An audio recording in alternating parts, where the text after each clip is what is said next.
The Ghost of N-Space, Jon Pertwee's final appearance as the Third Doctor in radio form. Join me as I review this landmark radio story for Jon Pertwee and Nicholas Courtney and Elizabeth Sladen. So join me as I review The Ghost of N-Space.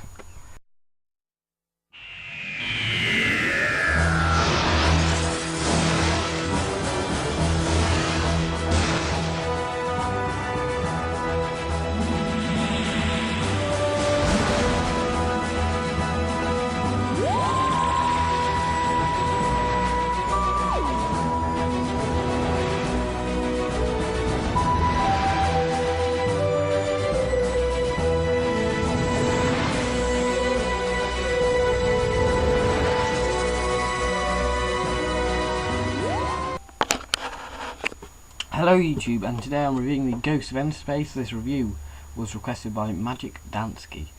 I just want to do a quick shout out and a bit of a thank you. I don't really want to make a video on its own. I just want to say thank you for everyone who has subscribed to me. 51 subscribers at the moment. I really do enjoy hearing your feedback. I know I'm a bit slow on returning the comments, but that's because I get sidetracked, and hopefully I will fix that in a link right now at the moment. Yeah, so onto the cover of the Ghost of N-Space. We've got BBC Radio Collection, Doctor Who, The Ghost of N-Space. We've got a nice picture of the Third Doctor, Brigadier Elizabeth Sladen.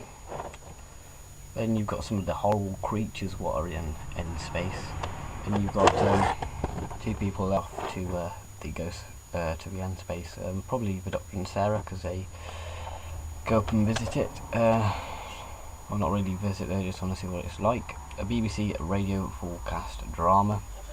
This lovely scratchy. Well, it's not really meant to be a scratchy thing, but it makes a weird noise. Yay. From the spine. To Ghost of if you look inside, you have disc 1, then you have where the booklet would go. The booklet is here. Each disc contains 2 episodes. It's a 6-parter, so it's 2 discs on each. I'll start that again. It's a 6-part story. It has 2 parts on each disc, so here we go. Yeah. So here is the nice little booklet, same as the cover, and that just folds out, and that has the track list there.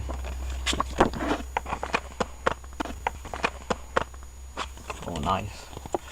And then you've got other radio dramas. Got the cast there. The story was first broadcast on Radio 2 on the 20th of January in 1996. Last broadcast on the 24th of February 1996. You've got the cast, and this story was written by Barry Letts. You've got a bit of background information on the story. Yeah, I'll just put that there. Just zoom out. Yeah, feel free to pause and get the general feel of what the story is. So I'll give you a few seconds.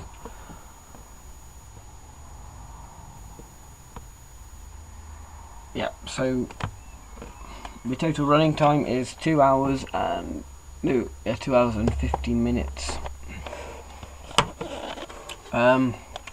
Yeah, this story is absolutely spine-chilling.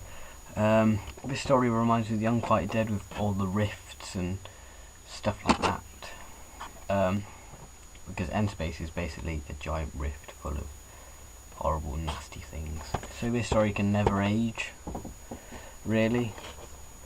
We get to see the Brigadier's family. We get to see his mad uncle, who is absolutely brilliant. He's a fantastic character. He's very funny in episode 4, when he's got this revolver and he tries to shoot one of these horrible, nasty creatures. And the Briggs's like, oh no, don't shoot it. He's just a brilliant character.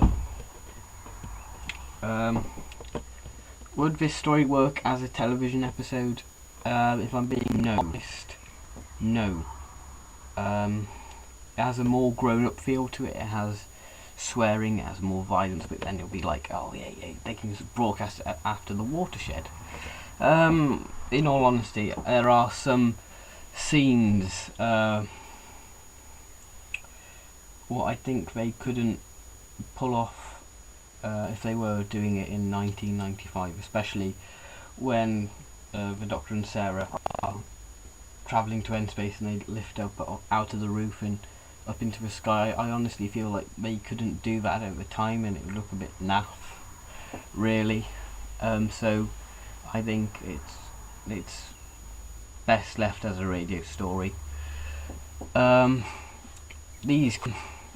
These creatures, you can make them as terrifying as you want. They do look a bit crazy, they don't look that scary, but you can make your own creatures of them. You have the same name, but you can make them more terrifying. And yeah, the music really helps this story. It builds up a really good atmosphere, and it builds up really nicely for this big climactic moment.